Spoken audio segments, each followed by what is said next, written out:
I get it, there's a ton of glossy photos and hype-filled bullet points for every laptop that promises to be a mobile workstation, but when you actually pull the thing out of the box, the experience can feel flat, underpowered, or just plain mismatched to what you need. That's why I'm doing this deep dive on the Dell Precision 5000549014 4-inch model. Link is in the description if you want to check the product details on Amazon. I want to help you avoid the classic buyer's remorse where you spend a good chunk of cash only to find the machine can't keep up with the real work you throw at it. First off, let's talk about the kind of day you'd actually spend with this laptop. Imagine you're a freelance mechanical engineer who needs to run SolidWorks, pull up large PDF assemblies, and jump on a Zoom call with a client all in the same afternoon. You open the workstation, the 14-inch screen lights up at 19201200, and you instantly notice the extra vertical pixels compared to a standard 1080p panel. That extra 200 lines give you a bit more breathing room for toolbars and model trees, which is a subtle but genuine boost when you're scrolling through a complex assembly. I've tried watching a high-definition documentary on that screen, and the colors stay vivid enough that the picture feels more like a small TV than a cramped laptop display. The CPU inside is Intel's Core Ultra 7155H.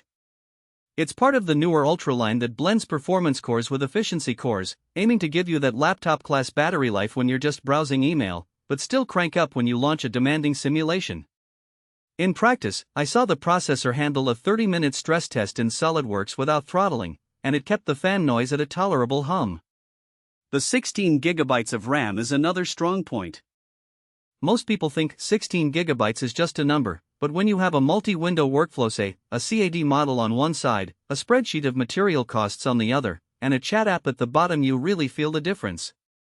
The system swaps to the SSD rather than hitting a bottleneck, and because the SSD is a fast NVMe drive, those file opens happen almost instantly. Now, here's where the hidden trade-offs start to surface. The Precision 5000 is marketed as a workstation, but Dell didn't pack a dedicated GPU in this configuration. That means it leans on the integrated graphics that come with the Core Ultra chip.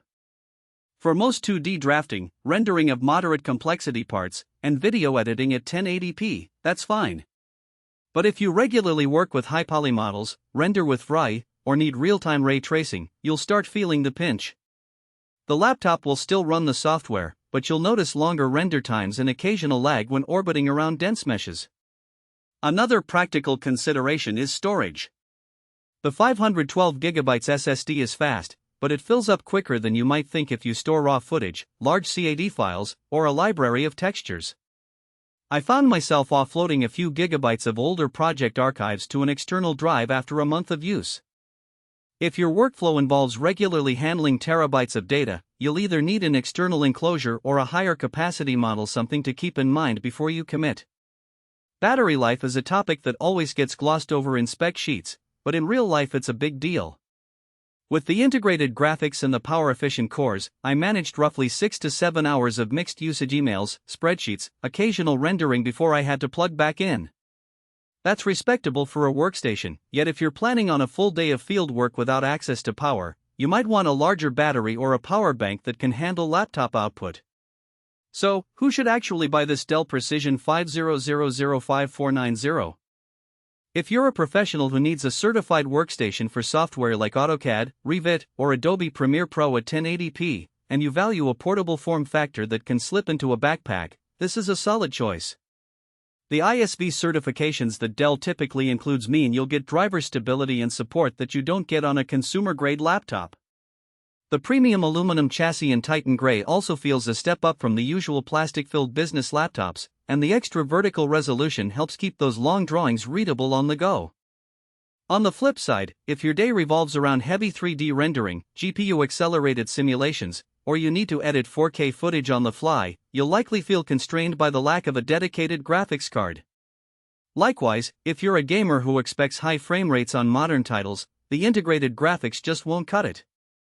Finally, if you're on a tight budget and can get away with a consumer laptop that meets the minimum software requirements, the Precision's premium price tag may not justify the added workstation certification.